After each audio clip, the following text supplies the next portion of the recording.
Փառքնժդեհին արդեն կրծքի երեխային էլ է հայտնի, որ Նիկոլը արևմտամետ չէ։ Դե Հայաստանում շատ քիչ զանգվածի էր դա հայտնի, այսինքն իրական ազատականներին եւ նրանց հարող հանրության անդամներին, այսինքն մենք ազգային ժողովրդական բևեռը եւ մեր աջակիցներին էր հայտնի։ Այն գլխեն, որ Նիկոլը եղել եւ մնում է Պուտինի սեփականությունը կամ ասել է թե ռուս-թուրքական դաշինքի խաղալիք։ Հիմա Նիկոլին անվերապահ աջակցող տարը, որը Ռոբերտ Քոչարյանների երդվյալ թշնամիներն են, արդեն ժամանակն է, որ իրենց գլխի մեջ էլ դե Աստված որոշակի տվել է, չէ՞, գործնյութ կա, շարժեք։ Հասկացեք, որ թե ձեր սիրեցյալ Նիկոլը եւ թե ձեր ատելի Ռոբերտը ծառայում են նույն տիրոջը։ Լավրովի այցը դա ամբողջովին հանեց դրեց ձեր առաջ։ Անգամ Լավրովը հանդգնեց ասել, որ Ֆրանսիան թշնամի պետություն է Ռուսաստանի համար, ասել է թե նույնն է Հայաստանի համար։ Եվ ոչ Ռոբերտը, ոչ Նիկոլը չհակադարձեցին։ Բայց դուք լավ գիտեք, որ այսօր Հայաստանի եւ Ադրբեջանի շփման գծում ամեն օր հայ զինվոր չի զոհվում, դա ամբողջովին Եվրոպայի կամ ասել է թե Ֆրանսիայի նաեւ համատեղ ներկայացուցիչների շնորհիվ է։ Դիտորդները եվրոպական եթե չլինեին, մենք մինչև օրս պետք է ամեն օր մի նոր զոհի մասին կամ մի նոր հայտարարակ ադրբեջանցիները գային սահման մտնեին հրամատ տղաներին ծեծեին, որտեղ իրենց հրամայված է չկրակել։ Ու նորից գնային, ծաղրեին գնային։ Եթե չսպանեին անգամ կամ գերի տանեին, ինչ ուզեին անեին։ Որտեղ ռուսները ասել են, որ գիտեք, մեզ համար պարզեցված չի Հայաստան-Ադրբեջան սահմանը։ Թուրքերը եկան հասան ջերմուկ, ռուսներն ասեցին, մենք ինչ գիտենք, դա Ադրբեջան է թե Հայաստան։ Անգամ Ստալինի գծած քարտեզներին իրենք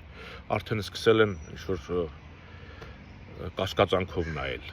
Այն ինչ-որ մեր համար ընդունելի չէ։ Իսկ եվրոպացիները հենց հիմա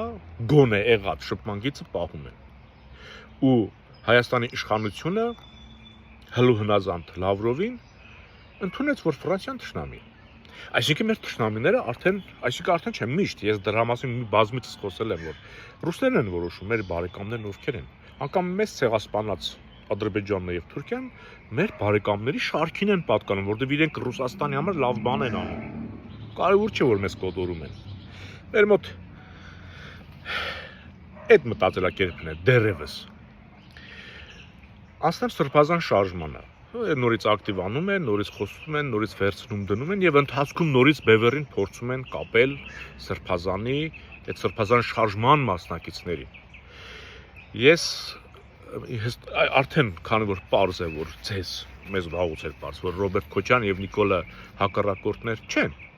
ուրեմն հասկացեք, եթե Կրեմլը ցանկանա Նիկոլից հրաժարվել,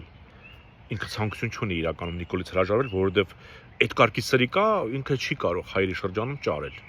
Անկամ ոչ Լևոնն է, ոչ Սերժիկն է, ոչ Ռոբերտն է, հասկանում եք։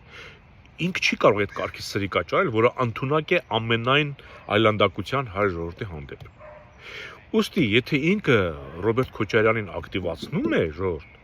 դրանով ինքը ամրացնում է Նիկոլի դիրքերը։ Ռոբերտ Քոչարյանին ակտիվացնելը նշանակում է Պուտինը ամրացնում է Նիկոլի դիրքերը։ Իսկ եթե ինքը ակտիվացնի այն սազանդարներ ունեն, չէ՞, եվրո սազանդարներ ունեն Նիկոլը, այնտեղ Արամ Սարգսյան կա, Խուշուդյան կա, Ֆլան Արման Բաբաջանյաններ կան, չէ՞։ Եթե հանգարց Կրեմլը դրանց ակտիվացնի, որ մի օր իմանաք դրանց ակտիվացրել է իբր Եվրոպամետ, բայց դրանք էլ են իր խաղալիքները, քանի որ դրանք աջակցում են Նիկոլին։ Իսկ Նիկոլը Պուտինի սեփականությունն է, հասկանալի է։ Հենց որ դրանց աջակցեց, ակտիվացրեց, լուրջ ակտիվացրեց, ուրեմն իմացեք, Նիկոլին ուզում է փոխի Ռոբերտով։ Ռոբերտին ակտիվացնելով Նիկոլ չի կարող փոխել, ինքը դրանով ամրացնում է Նիկոլի դիրքերը։ Այդ մեկը մեկնմիշտ պետք է հասկանաք։ Ուստի Սրբազանի այս անգամ օգտագործելը իրենք իբր չեզոք մարդ փորձում են ցույց տալ, որ Ռոբերտ Քոչարյանը իսկապես ինքը թողել է շարժումը Սրբազանի վրա եւ ինքը աջակցում է։ Նախորդ մեր աջակցությունը, ուրեմն, եթե հիշում եք, Լիլիթ Սեֆիլյանն ասեց, սա մաշեցնելու քաղաքականություն է։ Երբ որ երկու հակառակորդներ մեր, այսինքն երկու կրեմլահպատակ, լինի նախկին թե ներկա, իրար դեմ թեկուզ բեմականացնում են հակադրություն, դա որոշակի արդյունք բերում է։ Ճիշտ է, վերևներում դա խաղ են ձևակերպում, բայց ներքևներում երբեմն իրական լարվածություն առաջանում եւ ընդհարում է լինում։ Եվ թուլանում են։ Ու երբ որ ես տեսնում եմ իմ երկու հակառակորդները իրար հետ վիճում են, ես այդ ջրաղացին ջուր պետք է լցնեմ։ Եթե հիշում եք Բևերը առաջի համարով հանդես չէր, ասում են մենք կողմ ենք։ Եթե խնդիրը դրված է Նիկոլին հեռացնելու, մենք կողմ ենք, ցանկացածի հետ կողմ ենք, ընդամենը։ Եթե Նիկոլին հեռացնելուց հետո պետք է դու գաս իշխանության, դրան դեմ եմ, բայց Նիկոլին հեռացնելու փուլը ինձ ձեռնտու է։ Այդ մասով ես պարտավոր եմ աջակցել։ Դրա համար մեր զգուշավոր քաղաքականությունը, երբ որ մենք ժողովրդին համել փորձեցինք ապացուցել, որ մենք անտարբեր չենք Նիկոլին հեռացնելու փորձից, բայց նաև ոչ միամիտ ենք, որ այդ խաղին ներգրավենք, ամբողջ ուժով գնանք, այսպես բեմահարտակներից չիշնենք, եթե նկատեցիք, մենք անգամ բեմահարտակ չբարձրացանք։ Մենք մեր գործը տագից էինք անում, որովհետև մենք գիտեինք, երկու կրեմլահպատակ ուժեր իրար հետ ընդհարվել են, մենք այդ ընդհարումը ուզում էինք հնարավորինս դարձնել իրական։ Հնարավորինս։ Գլխի ընկան, Ռոբերտները շուտ բարձրացան բեմահարտակ եւ ամեն ինչ դադարեց։ Այսօր նորից այդ նույն բանն է տեղի ունենում։ Իսկ ազգային ժողովրդական Բևերը Ֆրանսիայի արտգործնախարար այցի հետ կապված կոնկրետ գործողություն կատարեց, գնաց եւ հանձնեց իր նամակը, ինչը չարեցին եվրոսազանդարները։